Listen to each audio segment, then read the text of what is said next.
नमस्कार, आदाब। मैं अनूप सोनी क्राइम पेट्रोल सतर्क के ब्लैक हेडलाइंस अध्याय के आज के एपिसोड में आप सबका स्वागत करता हूं।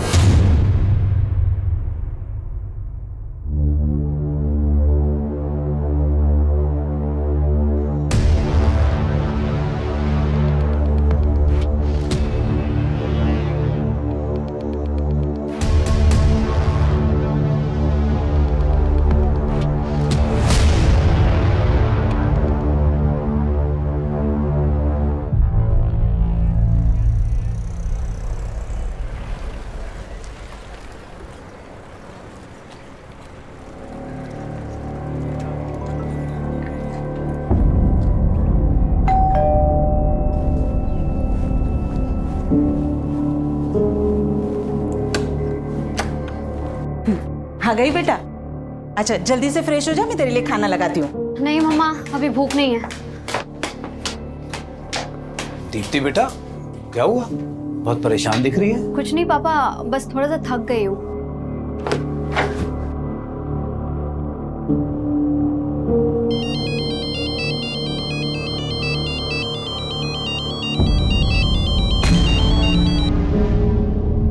हेलो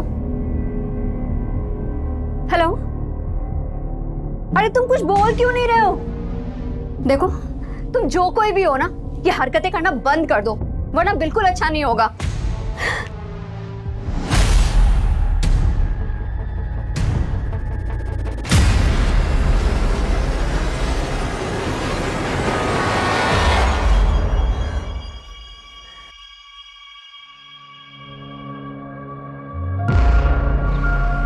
सरफराज, यहाँ क्यों खड़े? अरे कुछ नहीं भाईजान, बस देख रहा था हमारी बीवियाँ कितना काम करती हैं, कैसे मशरूफ रहती हैं काम में। जुबैदा, और तुम कहाँ मशरूफ थे? दिन भर से दिखाई नहीं दिए। देखा भाईजान, आपकी बहन एक बार मुझे देख न लेना तो दिन नहीं करता इनका। क्यों मिस कर रहे थे हमें? कमाल की जोड़ी है तुम दोनों की। एक साथ होते हो ना तो रौनक आ जाती है। अरे कहाँ भाभीजान, दूर के ढोल सुहाने होते हैं, वरना किस्मत तो अरबाज भाई की अच्छी है जो आप उनके गले का हार बनी। हमारी किस्मत में तो कांटे लगे हैं बस। अच्छा, बहुत चुपती हूँ ना मैं, भी बताती हूँ। आयशा ये क्या कर रही हो? बहुत चुपती हूँ ना मैं। रुको रुको, अरे आयशा आयशा ये क्या कर रही हो? आयशा ये बाहर निकलो। सरप्राइज बच्चों की तरह। सॉरी भाभी, देखा तेरी मस्ती में भाभी के कपड़े खराब हो गए। तुम्हारे घर? अरे कोई बात नहीं, मैं चेंज करके आती हूँ।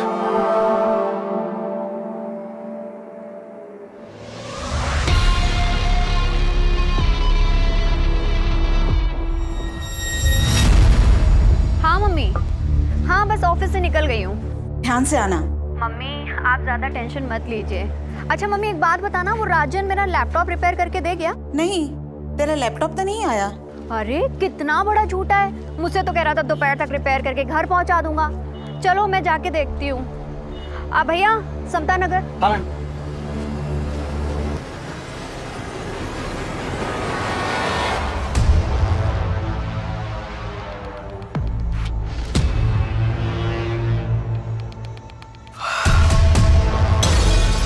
सरफराज, हाँ?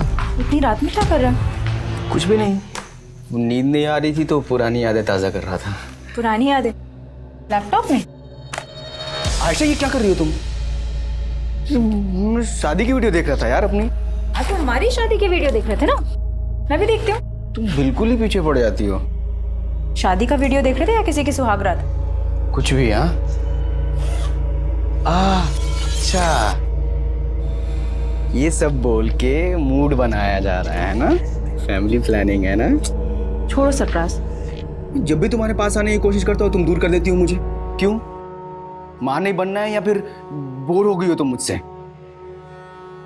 तुम ना एकदम टू मच हो। चलो जल्दी से स्माइल दो। चलिए फिर।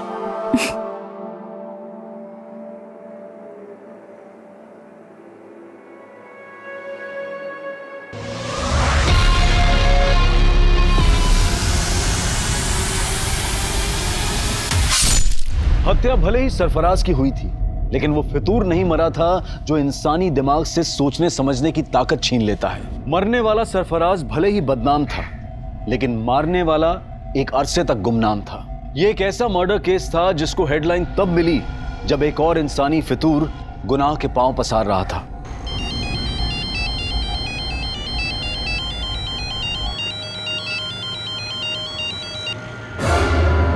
भैया जरा आराम से चलाइए आप।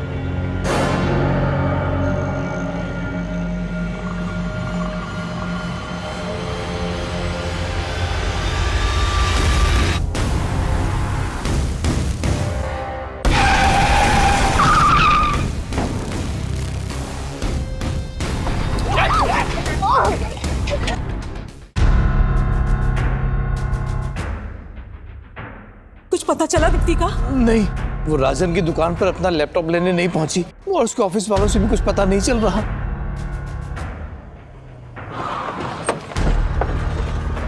सर मैंने ही फ़ोन किया था आपको। यहीं से अगवा करके ले गए सर। मैं उन्हें यहीं समता नगर लेकर जा रहा था, इतने में वहीं से 2 लड़के आए और उठा कर ले गए सर। उस गाड़ी का नंबर नोट किया जिसमें लड़की को लेके गए? नहीं सर, सब कुछ इतना जल्दी हो गया कुछ समझ में नहीं आया सर। लेकिन सर वैन ब्लू कलर की थी सर।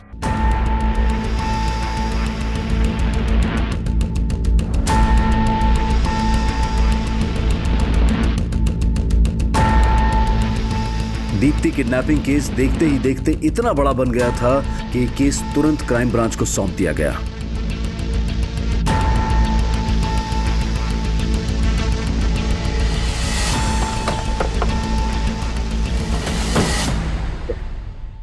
जैन सर। जैन, क्या अपडेट?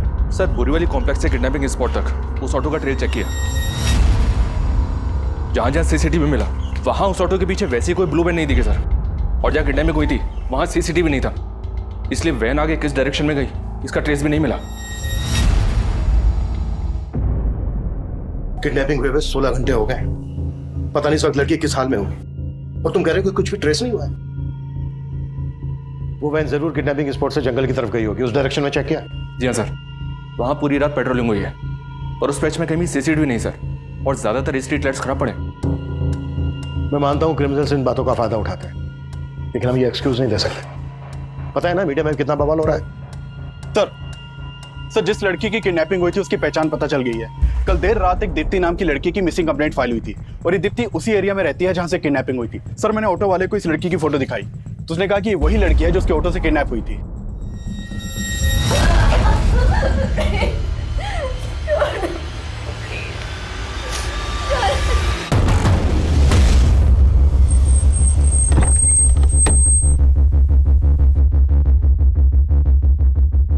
अरे लेकिन कुछ तो पता कीजिए, 2 दिन हो गए उससे गायब हुए आप। मैं आपको कॉल करता हूँ थोड़ी देर में। क्या दीप्ति किडनैप हुई है? आपको किसी तरह की कोई फरौती का कॉल आया? नहीं सर। किसी पर शक है आपको? सर एक लड़का दीप्ति को काफी दिनों से परेशान कर रहा था। कौन लड़का? पता नहीं सर, लेकिन काफी टाइम से दीप्ति परेशान लग रही थी। कुछ दिन पहले वो फोन पे किसी के साथ झगड़ा कर रही थी, तभी इस बात का पता चला। देखो तुम जो कोई भी हो ना, ये हरकतें करना बंद कर दो, वरना बिल्कुल अच्छा नहीं होगा।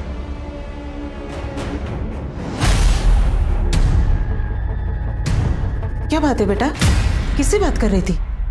मालूम नहीं मम्मा कौन है, आए दिन मुझे ब्लैंक कॉल करता रहता है और आजकल तो मेरा पीछा करना भी शुरू कर दिया है। और मम्मा आज तो उसने हद ही कर दी। मतलब इतना सब कुछ दीप्ति के साथ हो रहा था तो आप लोगों ने पुलिस कंप्लेन क्यों नहीं की? यही गलती हो गई सर, पता नहीं था कि दीप्ति के साथ। प्लीज सर, प्लीज उसका पता कीजिए सर।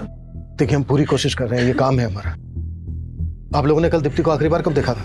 जी कल सुबह जब ऑफिस जा रही थी। कहाँ ऑफिस है दीप्ति का? जी बोरीवली में एबल कंप्यूटर्स नाम की कंपनी है, वहीं पर सेल्स एग्जीक्यूटिव है। ऑफिस से निकलते वक्त उसने अपनी मम्मी को फोन भी किया था।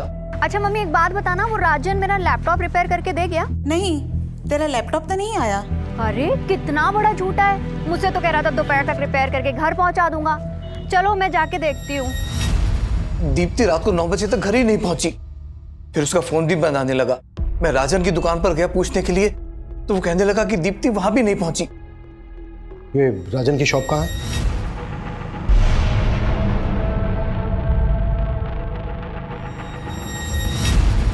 दीप्ति के पेरेंट्स ने बताया था कि कोई लड़का दीप्ति को ब्लैंक कॉल करता है, स्टॉक करता है। दीप्ति के कॉल रिकॉर्ड से स्टडी करो और जहां जहां दीप्ति का आना जाना था वहां सीसीटीवी फुटेज चेक करो। ये लड़का दीप्ति के ऑफिस, गली, मोहल्ले कहीं से भी कनेक्टेड हो सकता है। अरे भाई साहब, कमाल करते हैं आप भी। इतना सब कुछ हो गया, आपने बताया भी नहीं कि लड़का दीप्ति को परेशान कर रहा था। अब इतने गैर और इतने पराये हो गए हम। बस जय, अभी ये सब बात करने की हालत में नहीं है हम लोग। अरे भाई साहब, हम समझ सकते हैं, लेकिन हम ऐसे हाथ में हाथ रख के नहीं बैठ सकते। भाई साहब कुछ तो बताइए आप, ताकि हम जाके दीप्ति के बारे में कुछ तो मालूम करें, उसे ढूंढे जाके कम से कम।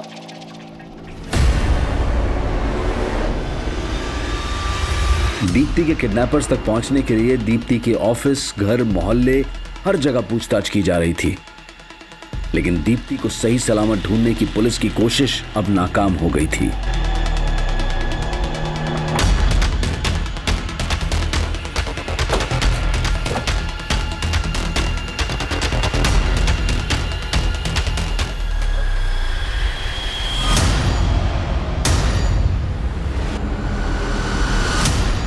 हालत देखकर तो लग रहा है सर इसके साथ रेप भी हुआ है। ये जगह किडनैपिंग लोकेशन से 7-8 किलोमीटर दूर है। आसपास पता करो, शायद किसी से उस ब्लू कलर की वैन के बारे में पता चल जाए जिसमें दीप्ति किडनैप हुई थी। Okay sir.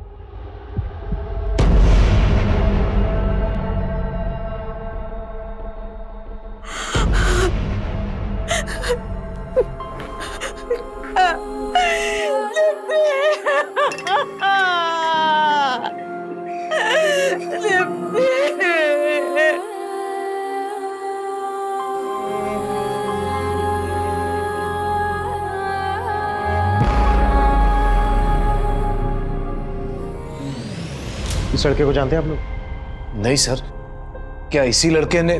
संकेत नाम है इसका। इसका नंबर हमें दीप्ति के कॉल रिकॉर्ड्स में मिला। इनफैक्ट ये अपने 2 अलग-अलग नंबर से दीप्ति को कॉल करता था। सर एक मिनट, मैंने इस लड़के को ही देखा है।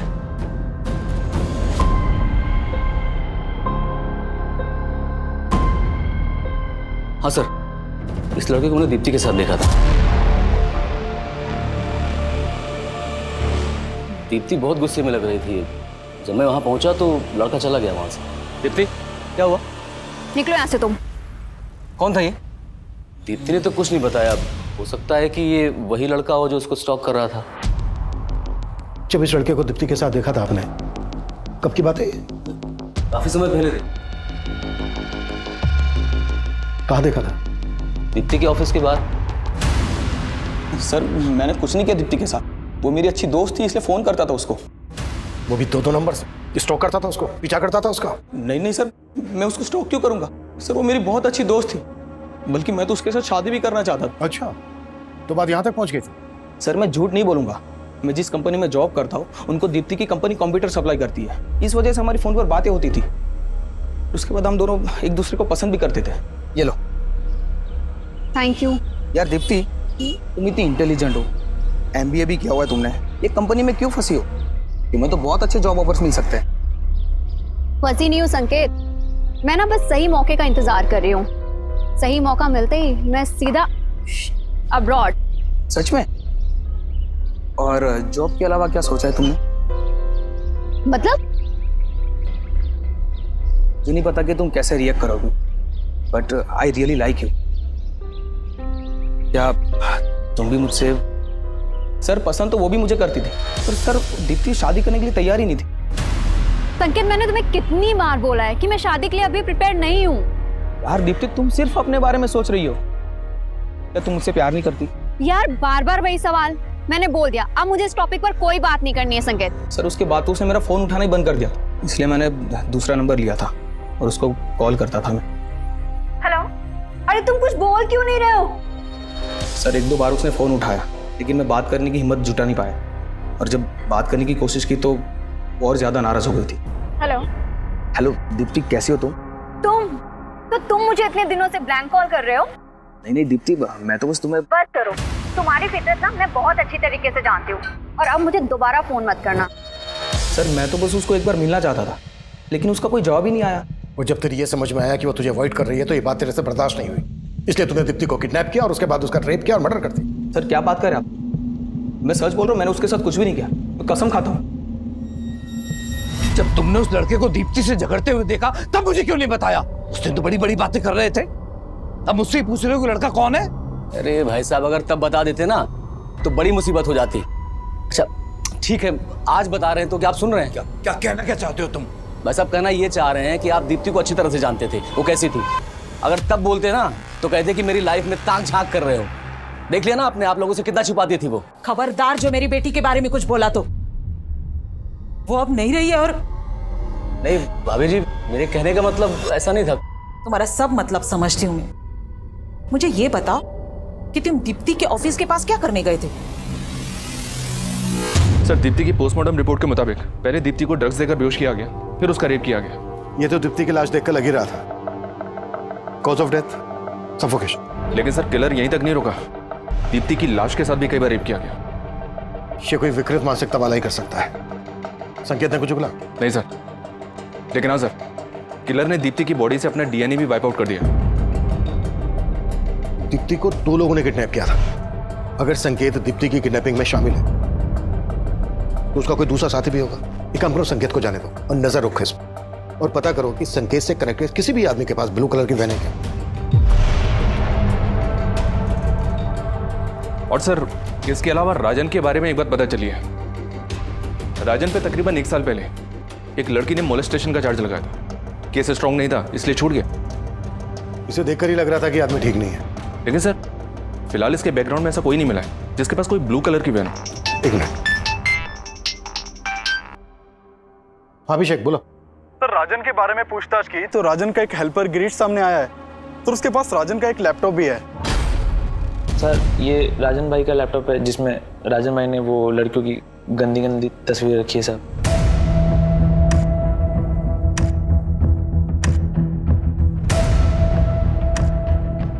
ये लैपटॉप तुम्हारे पास कैसे आया? साहब वो राजन भाई क्या, मैं बहुत सालों से काम करता था साहब, और पिछले 3-4 महीने की पगार वो मेरी लटका के रख रहे थे, और जब मांगने गया तो सब धक्का मार के बाहर निकाल दे रहे थे साहब। नहीं देता पगार, चल निकल यहाँ से, चल निकल। तो गुस्से में आके मैं लैपटॉप उठा के भाग गया साहब। ये लैपटॉप में जो लड़कियां हैं कौन है ये? सर वो मालूम नहीं सर मुझे। राजन का दीप्ति को लेकर कैसा बिहेवियर था? साहब राजन भाई तो थोड़े अयास हैं साहब, मैंने साहब को बताया था साहब, और दीप्ति मैडम को लेके उनकी नज़र कुछ ठीक नहीं थी साहब। ठीक है जाओ तुम। Thank you sir, thank you. Deepti के साथ जिस तरह से रेप किया गया उससे तो यही लगता है कि ऐसी मानसिकता वाला आदमी ऐसा कर सकता है। चेक करो, हो सकता है इसमें दीप्ति के भी फोटोग्राफ्स हो, और राजन को लेके आओ। सर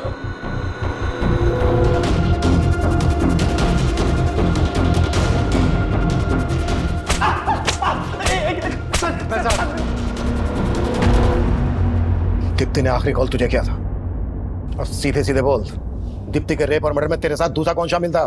सर मैंने कुछ नहीं किया है, आपको जरूर कोई गलतफहमी हो रही होगी। तेरे लैपटॉप में जो न्यूड पिक्चर्स हैं किन लड़कियों की हैं? मेरे लैपटॉप में? मेरा कौन सा लैपटॉप? अरे वही लैपटॉप जो गिरीश तेरी दुकान से लेके भागा था। हाँ सर, गिरीश मेरी दुकान से लैपटॉप लेकर भागा था, लेकिन सर वो लैपटॉप मेरा नहीं है, वो तो एक लड़का मेरी दुकान पे मुझे बेच के गया था। अच्छा, तो कहानी सोच क्या है? सर मैं सच बोल रहा हूँ, एक दिन एक लड़का उस लैपटॉप को लेकर मेरी दुकान पे आया था और मुझे बेच के गया था।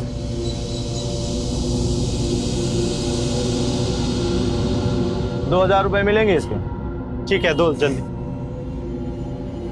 सर वो लैपटॉप बेचना चाहता था, मैंने ₹2000 में खरीद लिया। मैंने सोचा था कि इसको ऊंचे दाम में बेच दूंगा, मुझे नहीं पता था कि उस लैपटॉप में वो सब फोटोज हैं। कौन था वो लड़का? मुझे नहीं पता सर, वो तो मैंने पहली बार अपनी दुकान पे देखा उस लड़के को। सर मैं एक इज्जतदार आदमी हूँ। ओ इज्जतदार आदमी, सब पता क्या है हमने तेरे बारे में। मोलेस्टेशन का चार्ज लगा था तुझ पर। वो तो झूठा आरोप है सर मेरे ऊपर, मैं सच बोल रहा हूँ। ऐसे नहीं उगलेगा ये। उगलवा इस। Stop. Sir sir sir sir sir एक मिनट सर।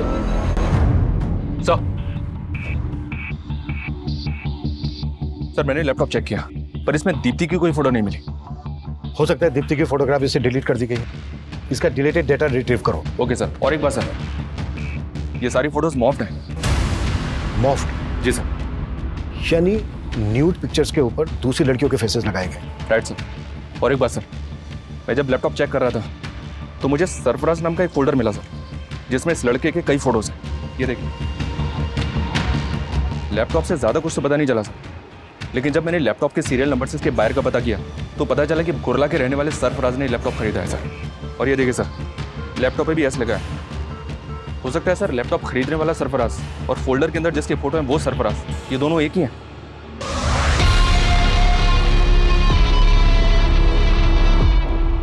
पॉसिबल है। अभिषेक, कुर्ला पुलिस से कांटेक्ट करो और सरफराज को लेकर आओ। सर।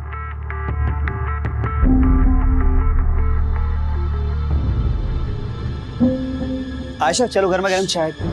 सूरी,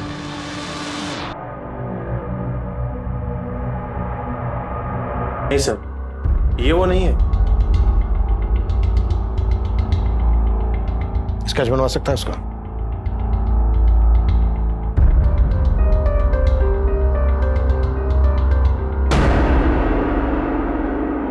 हाँ, वो लड़का कुछ कुछ ऐसा ही दिखता था। 2000 रुपए मिलेंगे इसके। ठीक है, दो। दीप्ति का जहां जहां आना जाना था वहां की मैंने सीसीटीवी फुटेज चेक करने के लिए बोला था। क्या अपडेट है उसका? सर हमने दीप्ति के फ़ोन के लोकेशन के हिसाब से ऐसे कई एरियाज़ की फुटेज निकलवाई है, लेकिन सर फुटेज काफ़ी ज़्यादा है। फुटेज ज्यादा है तो ज्यादा आदमी लगाओ चेक करने के लिए। फुटेज में जहां जहां दीप्ति स्पॉट हुई है वहां पर उसको स्टॉक करने वाला भी हो सकता है, और वो संकेत, राजन, सरफराज कोई भी हो सकता है, या फिर ये स्केच वाला भी हो सकता है, जिसका पता लगाना है। जी सर। दीप्ति की हत्या हुए अब 10 दिन बीत चुके थे, लेकिन दीप्ति के हत्यारे की तलाश में अब पुलिस को सरफराज से जुड़े ऐसे राज पता चलने वाले थे जो इस केस को और भी उलझा देने वाले थे। सर मैंने कुर्ला पुलिस से कांटेक्ट किया तो मालूम चला कि सरफराज पिछले 1.5 साल से लापता है। लापता है?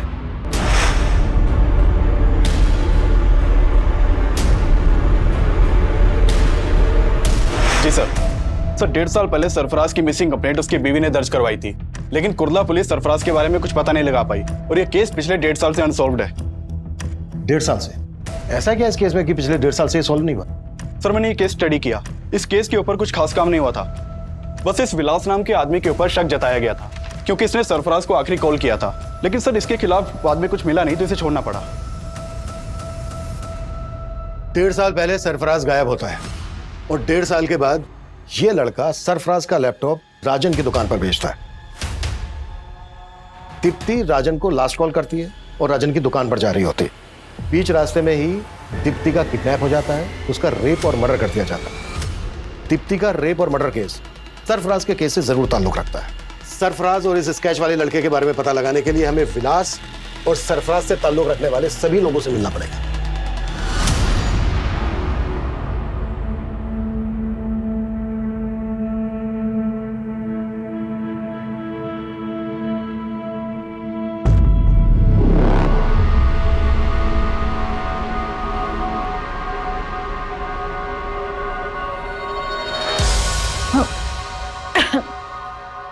क्या हुआ आयशा? कुछ नहीं।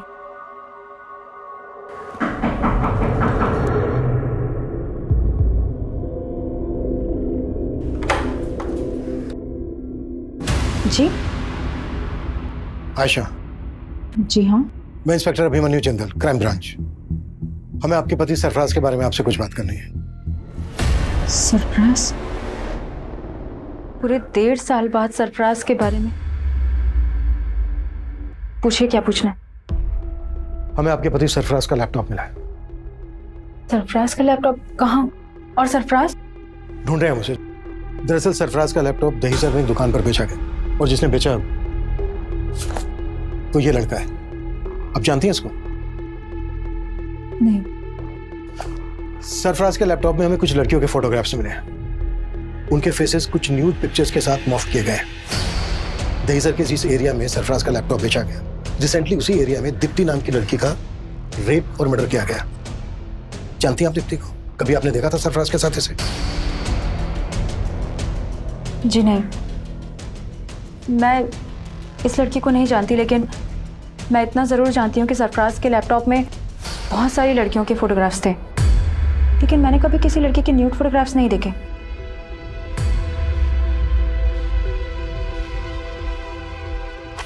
वो यही थी लड़कियां? नहीं, मैं इनमें से किसी को नहीं जानती, लेकिन हाँ, सरफराज से ज़रूर जानना चाहती थी कि ये लड़कियाँ कौन थी, कौन है ये लड़कियाँ, और इनके फोटोग्राफ्स तुम्हारे लैपटॉप में क्या कर रहे हैं सरफराज? अच्छा, इसीलिए तुम उस दिन अपना लैपटॉप मुझे नहीं दे रहे थे, है ना? चुप क्यों हो, बोलो सरफराज। मेरा पास्ट, तुमसे शादी करने से पहले ये सारी लड़कियां मेरी लाइफ में आई थी एक एक करके, और मैं सबसे प्यार करता था। फिर मुझसे शादी क्यों की? क्योंकि मैं इन सबके प्यार में नाकाम हो चुका था। मैं नहीं चाहता कि हमारा रिश्ता नाकाम हो। इतना सब जानते हुए भी मैंने सरफराज को माफ कर दी, लेकिन वो भरोसे के लायक ही नहीं था। एक दिन वही हमें छोड़कर चला गया। लेकिन सरफराज की मिसिंग कंप्लेंट लिखवाते वक्त ये बातें तो आपने बताई नहीं थी। क्योंकि मुझे उम्मीद थी कि एक दिन वो लौटकर जरूर आएगा। मेरे पेट में उसका बच्चा था, लेकिन ना तो उसे मेरी परवाह थी, ना ही अपने बच्चे की। अगर वसीम ना होते, ना तो आज मैं जिंदा होती, ना ही मेरी बच्ची। वसीम?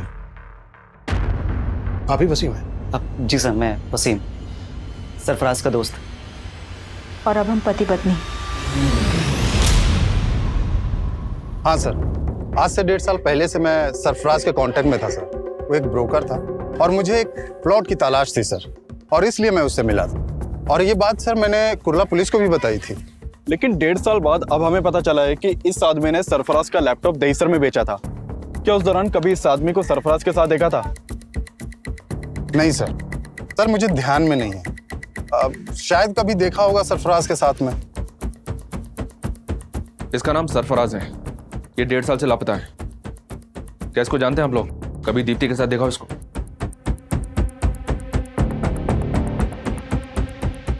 और इसको? जी नहीं सर। तो क्या इन दोनों ने? ऐसा शक है हमें। शक करने की वजह तो है, जिस तरह से सरफराज के गायब होते ही आयशा और वसीम ने शादी कर ली, उससे तो यही लगता है कि सरफराज खुद से गायब नहीं हुआ है, बल्कि सरफराज को गायब किया गया है। वैसे भी जिस आदमी के लैपटॉप में इतनी सारी लड़कियों की न्यूड पिक्चर्स, वो उन्हें डिलीट किए बिना अपना लैपटॉप क्यों बेचा? इसको ना तो आयशा ने पहचाना और ना ही वसीम ने। कहीं ऐसा तो नहीं है कि ये दोनों इसको जानते हैं लेकिन हमसे सच छुपा रहे हैं? सर, मैंने ये स्केच हर जगह सर्कुलेट करवा दिया। इसके साथ साथ हमारी टीम अब ये भी पता लगा रही है कि सरफराज और दीप्ति से जुड़े किसी भी इंसान के पास वो ब्लू वैन तो नहीं जिसमें दीप्ति को किडनैप किया गया।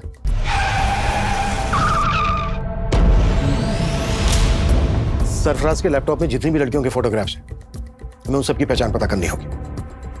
आशा का कहना है कि इन सभी लड़कियों के साथ सरफराज का अफेयर था। अगर ये सच है तो पॉसिबल है दीप्ति भी सरफराज का पास्ट हो। लैपटॉप का डिलीटेड डेटा रिट्रीव हुआ? फिलहाल तो नहीं सर, जल्दी हो जाएगा।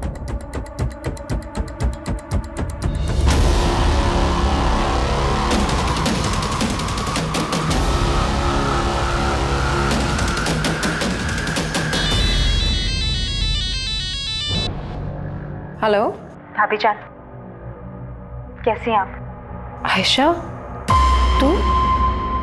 लगता है अब तो आपने मेरा नंबर भी डिलीट कर दिया अपने मोबाइल से। अरे नहीं, वो फोन बदल दिया है। बदल तो बहुत कुछ गया है भाभी।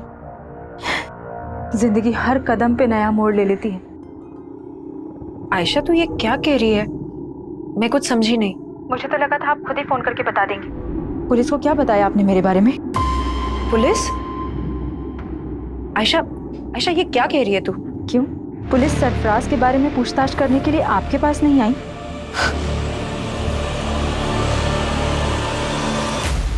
सर, हमने दीप्ति के ऑफिस के बाहर की पिछले 2 महीने की कई सीसीटीवी फुटेज चेक की। उनमें से कई फुटेज में दीप्ति संकेत के साथ दिखाई दे रही है। लेकिन सर, फुटेज में संकेत दीप्ति को स्टॉक करता हुआ नहीं दिखाई दे रहा है। लेकिन दीप्ति को लगता था कि कोई लड़का उसको स्टॉक करता था, पीछा करता था उसको। बाकी की फुटेज भी चेक करो। जी सर। और एक बात है सर, दीप्ति की हत्या से 2 दिन पहले उसका चाचा उसके ऑफिस के बाहर देखा गया था। मैंने और चेक किया तो पता चला कि दीप्ति का चाचा अक्सर दीप्ति के ऑफिस वाले एरिया में जाया करता था। इसके खिलाफ मिला कुछ? अनमेरिड, जॉबलेस, फ्रस्ट्रेटेड आदमी है सर। शराब की भी लत है। कुछ साल पहले तक दीप्ति के पेरेंट्स के साथ ही रहता था। दीप्ति के फादर इसकी आदतों से परेशान थे, इसलिए इसे अलग कर दिया।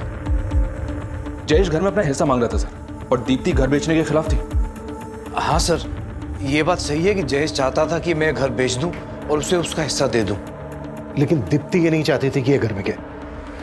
चाचा, आप किस मुंह से अपना हक मांग रहे हैं? दीप्ति, हम दोनों भाइयों के पीछे मुड़ने की जरूरत नहीं है तुझे। क्यों क्यों ना बोलूं? आप भूल गए जब आपको बिजनेस करना था आपने 10 लाख रुपए का लोन लिया था और आपका बिजनेस तो ठप हो गया। उसकी किस्तें किसने चुकाई? मैंने और पापा ने। तू हद से ज्यादा नहीं बोल रही है? हाँ? क्यों? आप भी हद में कहाँ रहते हैं? काम आपको आता नहीं है और नशा आपसे छूटता नहीं है। अपने हद में रह जयेश, वो जो बोल रही है वो सही बोल रही है। तो आपको कभी लगा नहीं कि जयेश ऐसा कुछ? सर, माना कि जयेश से हमारी बनती नहीं है, लेकिन वो ऐसा नहीं कर सकता।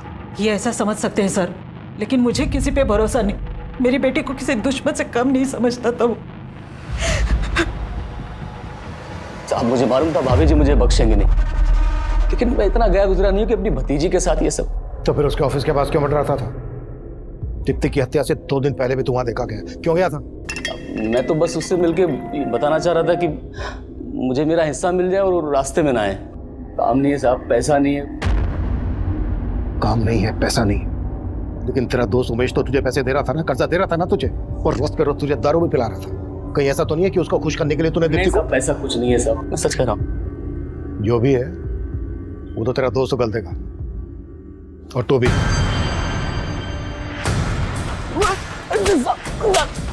मैंने कुछ नहीं किया था सर। इस लैपटॉप का डिलीटेड डाटा रिट्रीव कर लिया गया है सर। इसमें दीप्ति के फोटोज नहीं मिले। ये देखिए, एक दूसरी लड़की के न्यूड फोटोज मिले। मतलब इस लड़की के फोटोग्राफ्स मॉर्फ नहीं किए गए? नहीं सर, ये फोटोज मॉर्फ नहीं किए गए, बल्कि ओरिजिनली ऐसे ही खींचे गए हैं।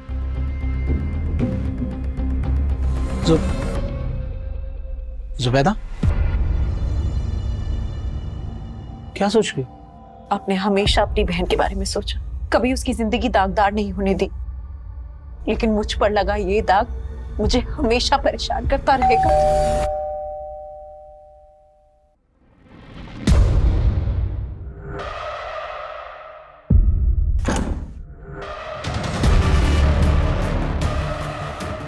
एक दूसरी लड़की के न्यूड फोटोज मिले हैं। मतलब इस लड़की के फोटोग्राफ्स मॉर्फ नहीं किए गए? आप कुछ बोल क्यों नहीं रही? सरफराज के लैपटॉप में आपके ये फोटो होने की कोई तो वजह होगी। वजह थी, सरफराज अय्याज था, गलती हमारी भी थी। मैंने बिना जाने बिना परखे अपनी बहन की शादी उसके साथ करवा दी, और उसके बाद उसको पड़ोस में ही घर दिलवा दिया। फिर वो मेरी बीवी पे ताक झांक करने लगा। मुझे कभी भी उसकी नीयत पर शक नहीं हुआ।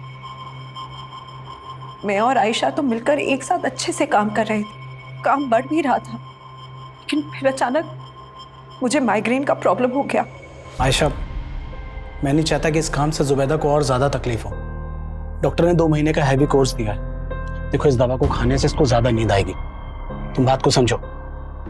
ऐसा करो कि कुछ दिन के लिए काम बंद कर दो। मेरी तबीयत की वजह से हमें कुछ टाइम के लिए हमारा काम बंद करना पड़ा, और एक दिन मैं दवा लेके बस आराम कर रही थी तो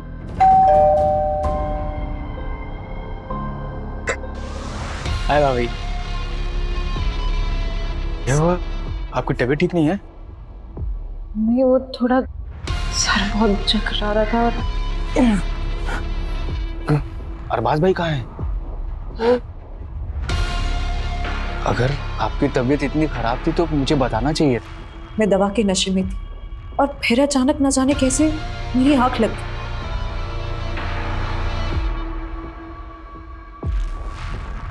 और फिर उसने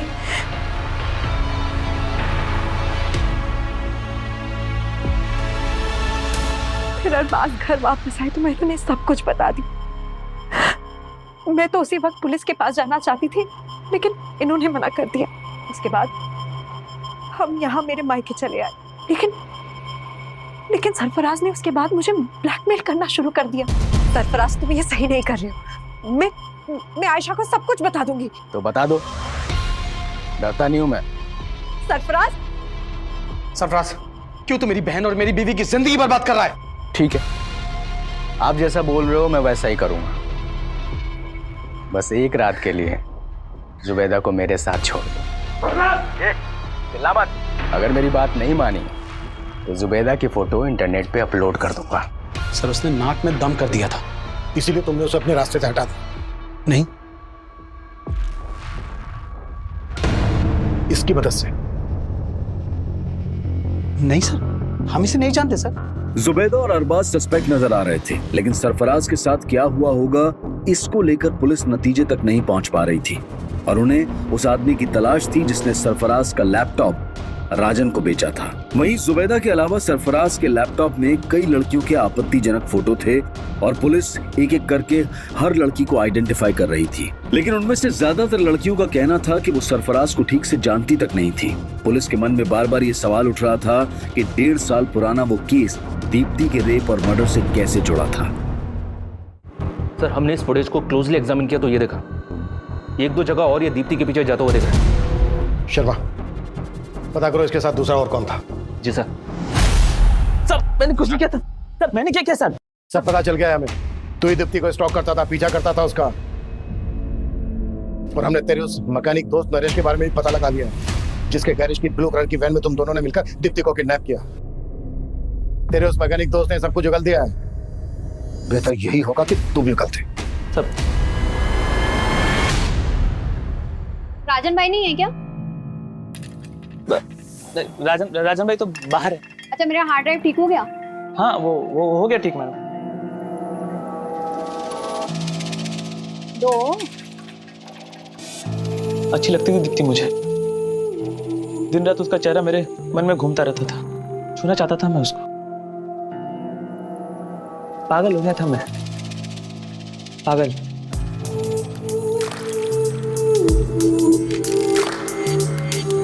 प्यार करता था मैं उससे। अगर मैं उसको ये बात बोलता तो कभी नहीं मानती। मेरे को मालूम था उस दिन वो राजन भाई की दुकान पे आने वाली।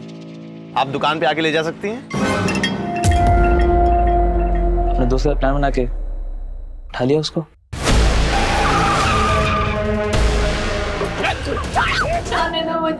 नहीं डरो मत, डरो मत। दीप्ति मैं हूं,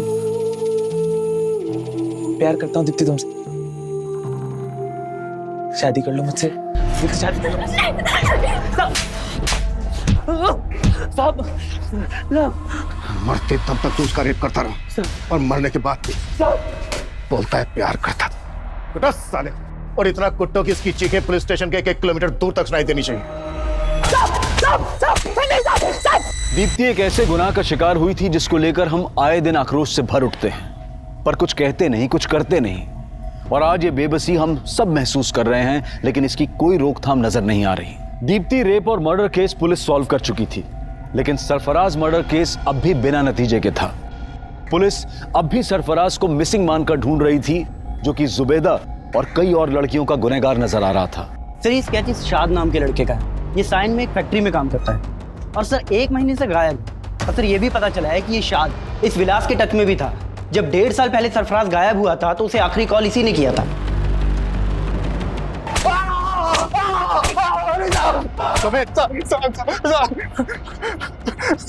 साहब मेरा दोस्त था साहब, और वो लैपटॉप मेरे स्टोर रूम में रखा हुआ था साहब। बिना पूछे मुझसे उठा के ले गया और उसे बेच दिया साहब। तो शाद इस वक्त कहाँ है? आपने उसका स्केच दिखाया था ना, मैं डर गया था साहब, मैंने उसे गांव भेज दिया। तो तूने और शाद ने मिलकर सरफराज को गायब किया था? नहीं साहब, शाद ने कुछ नहीं किया साहब। तो फिर कौन मिला हुआ था तेरे साथ? कहाँ है सरफराज? क्या किया उसके साथ?